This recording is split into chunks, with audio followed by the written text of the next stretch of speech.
साँच्चै भन्नुपर्दा यो च्यालेन्जको दोस्रो दिन हामीले सोचेको भन्दा धेरै यादगार भयो। बिहानको एउटा सानो मोमेन्टले दिने राम्रो भयो र बेलुकाको एउटा सानो कुराले हामीलाई पनि सोच्न मजबुर बनायो। र आज हामी एक कथालाई बुझ्नेछौँ। पार्ट 1 मा हामी मूलखर्क पुगेर बसेका थियौँ र आज हामी आलीटार जानेछौँ। बिहान उठ्ने बित्तिकै मूलखर्कको सनराइज देख्दा त वाह, स्वर्ग पुगै झैँ भयो।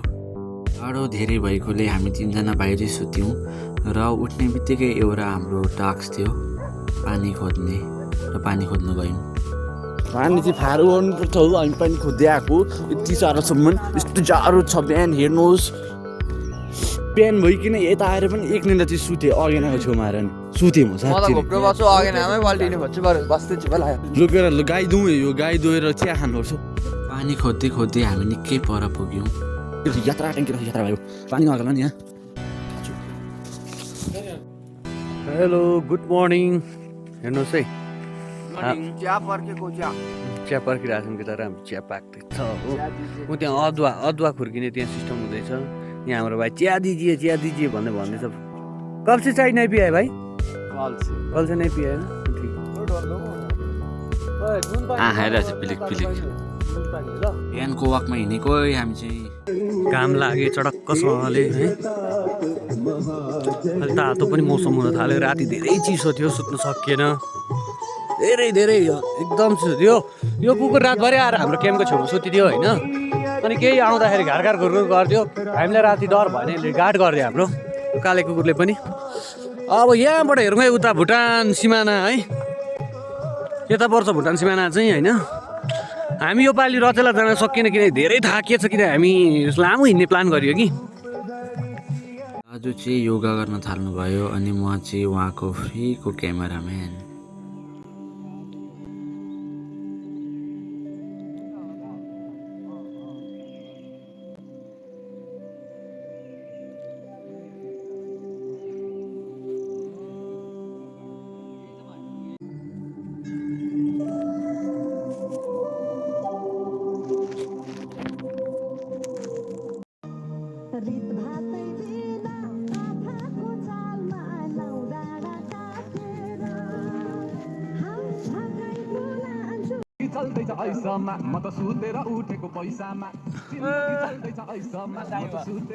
तान्नु नि, मतिर हेर्नु नि।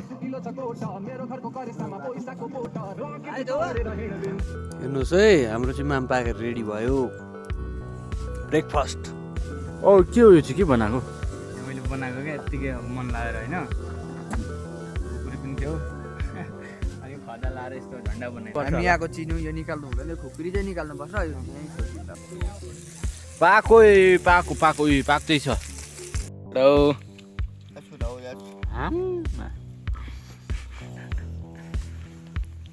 सबै आगो सागो मारेर चाहिँ अब पक्कै यस्तो हिजो हामी यहाँ सुतेको थियौँ हो। यहाँ सबै रेडी, सबै क्लिन सिन गरेर चाहिँ अब चाहिँ लागेको हामी टाटा हिललाई।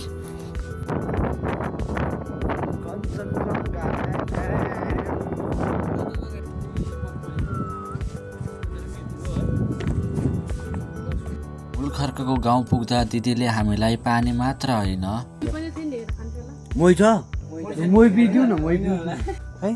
यस्तो गरममा मोही भेट्दाखेरि कसले नपिउने होइन। त्यो सुनेर मैले पानी पनि फ्याँक्दिएँ। उहाँले हामीलाई मोही दिनुभयो। त्यो सानो मायाले पुरा तिर्खै मेट्यो। तोलुङमा पारेको मोही र त यति मिठो होइन है। है केटा मजा आयो मोही खाएर। 7 जना मध्ये 3 जना चाहिँ घर फर्के। अब 4 जना मात्र आलीटारतिर लाग्यौँ। त्यो चाहिँ होमस्टे हो है, अर्काको होमस्टेहरू हामी प्रमोट गर्दैन नि। आज चाहिँ हामी त खाने हो यस्तोहरू बोकेर, यस्तो ब्यागहरू यस्तो बोकेर हो। बाटैभरि रमाइलो सिन, कहिले फोटो कहिले भिडियो गर्दै पुग्यौँ है हामी चाहिँ आजको लोकेसनमा। र आजको लोकेसन चाहिँ यो हो हाम्रो। पानी पनि नजिकमा छ आज चाहिँ, ट्याङ्कीकै छेउमा। यहाँ मुनि चाहिँ ठक्कै बस्ने हो, यहाँ चाहिँ सुतिन्छ होइन। त्यहाँ यता चाहिँ आगोहरू फुकिन्छ, यता सफा गरिन्छ अहिले। उहाँ दाइ ऊ धमाधम ऊ सोत्तर काटिरहनु भएको छ र सबैजना मिलेर बनाउँदैछौँ। केटाहरूले के गर्दै रहेछ नि। यहाँ चाहिँ आगो फुक्ने ठाउँ अरे भरे खानासाना बनाउने ठाउँ। त्यसपछि दुईजना साथीहरू गाउँतिर गए। फर्केर आएर एउटा कुरा भने हामीलाई, हामी बसेको ठाउँ छ नि भन्नुभयो दाजुले। हामीले भन्यो यो ठाउँ त चेनघारी पो अरे त, त्यो अघिको गाउँले दिदीले भन्नुभयो दाजुले। त्यसपछि त के भन्नु र के भयो। घरान्ने भेटाएको सेतो जुत्तो पक्कै घरान्ने होइन ऊ त मैले पनि भेटाएको खरानी त कि ऊ त्यो सेतो माटो त्यो त होइन, चिम्टे माटो कमेरो माटो त्यो त होइन कि खरानी। तर यहाँनिर के भएर यो खोलिएको म भन्यो पानीको ओभरफ्लो। पानीको ओभरफ्लोले गर्दा यो अप्ठ्यारो जग्गामा चाहिँ कसले गाड्छ मान्छे त्यही त भनेको त प्लेन जग्गामा गाडेको त्यो त हो के, यो त होइन पानीले खोलेको होइन, यो चाहिँ रुख थियो होला कि उयो होला पानीले कुहिएर लडो। तल पनि त यस्तै छ नि त फेरि, यहाँ तलतिर पनि यस्तै छ है।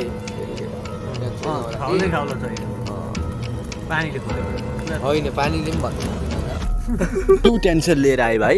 अब सक्छ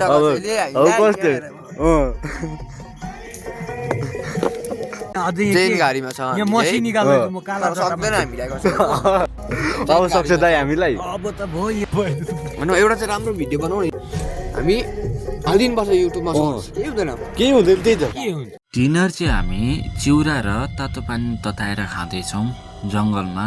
अरू केही उपाय थिएन र हामी त्यो खाएर यत्तिकै निदाएछौँ। राति 12 बजी आगो निभेछ र एक भाइले आगो जोडेर सुतेछ।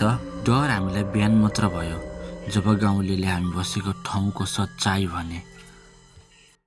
6:40 भएर हामी उठेर कति 78 आवर कि चिया खायौँ हो। हाम्रो चाहिँ 74 आवर्सकै भयो ट्रिप। यहाँदेखि यहाँ जुत्ता रहेछ, यहाँ त मेगी सेगी छ, दैलो उयो त हो केटाहरू यहाँ चिया खाएर चिया पो खाइ हुँदैछ यहाँ थियो। आज सुत्यो मजाले यहाँ चेनकै माथि भुवापेको। हामी यस्तो तर्छाउने ठाउँमा चेनघारीमा बस्दा पनि केही पनि भएन, केहीले पनि तर्साएन। राति 12 बजीखेरि चाहिँ आगो निभेको थियो र एक भाइले आगो जोडेर सुतेछ हो। अनि हामीले हाम्रो च्यालेन्ज कम्प्लिट गरेर हामी यहाँबाट हिँड्यौँ।